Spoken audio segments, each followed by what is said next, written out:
علوت مكانة ورفعت قدرا وأهديت الورى نورا وبشرى علوت مكانة ورفعت قدرا وأهديت الورى نورا وبشرى.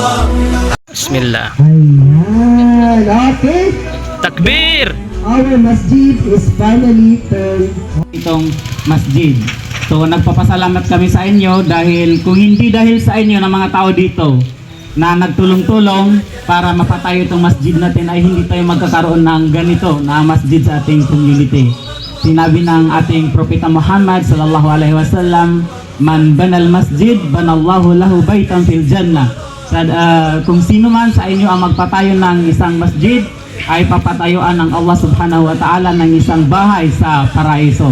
So, alhamdulillah, alam natin kung sa sarili natin kung nakatulong tayo dito sa pagpapatayo nito kahit kunting bato man lang. Sana na tawagan nyo lang po kami sa ating batalyon at ipapasalamat po kami at in-invite nyo kami sa ganitong groundbreaking, sir. No other than Honorable Raida Tumawi Singsuat ay kami po ay nagwe-welcome sa inyo lahat dito sa aming bayan po sa Dato Blasing Singsuat. So bangli sa ampun sa kanin kasi actually the communication is forwarded only sa aking kaninang والصلاة والسلام على نبينا محمد صلى الله عليه وسلم.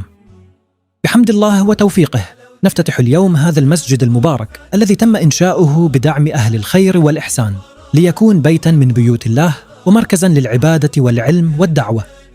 نسأل الله تعالى أن يبارك في هذا المسجد وأن يجعله منارة للإيمان والهداية وأن يجزي جميع المتبرعين والمحسنين خير الجزاء كما نشكر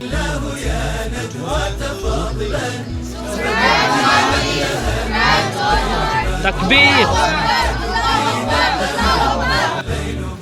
Dua na lang.